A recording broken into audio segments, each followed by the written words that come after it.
All right, I'm back answering questions. I had a broker owner or team leader, I'm not sure which, doesn't matter, same answer, ask a question about, what are the things I need to know to create efficiency and scalability, because I need to grow by more agents, but I don't feel like I have the bandwidth, but in order to be profitable, I need to do that. So there's a couple of things about that question I want to address. Number one is, I'm a firm believer that you have to commit to either a large team, a fairly large team, some good growth, and good production, or you should be a micro team. If you're in the messy middle, it's messy and it's not profitable. So if you're interested in a micro team concept, I'm coaching a number of people to micro teams. I have a couple micro team partners, high production, high efficiency, low agent count, high profitability. But that means you're still very much selling real estate, of course, as the leader, but it's a great model.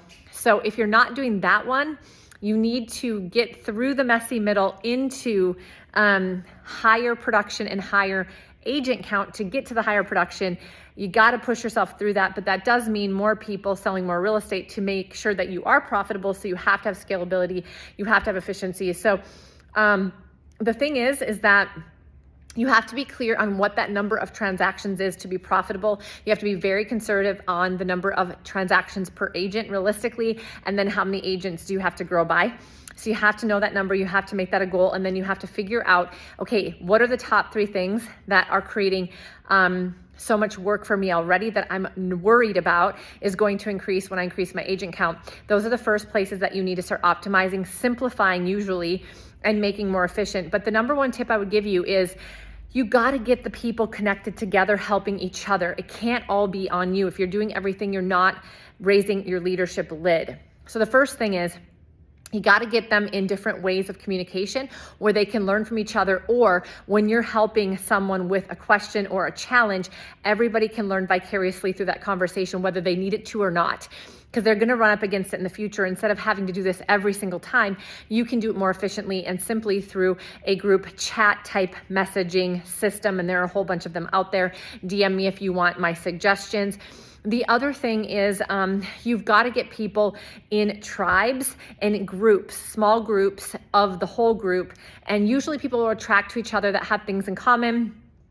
That's a really good thing. That creates a stickiness in your organization. More people can actually mean less work if you do 2 things. You gather the people together as a whole and get them to build relationships, but to find their small tribe inside of the big tribe, so that they can find their people, and that becomes the stickiness and the people that they go to and the things that resonate with them, and they can do things together, and it can actually leverage you a lot.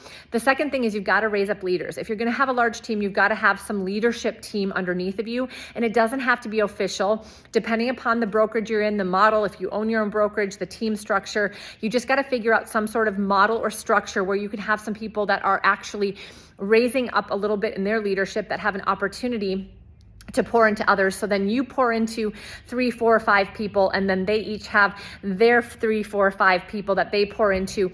And that is how leadership works. It's kind of like discipleship. And if you're not doing that, if everybody has to come to you, if you have 20 people reporting to you, if you're talking to every person one-on-one, if you're not creating efficiencies, if you're not creating ways for people to be connected with each other, helping each other, learning from each other's experiences, you're never going to be able to sustain this. And you're right, it is going to become very overwhelming, and it's going to be hard for you to grow to the level that you need to have that true team growth of profitability. I'm going to go ahead and do some more series of kind of where are these systems? What are some of these ideas? What have I done to actually create that in a 350 person brokerage, in a 250 person network across the country?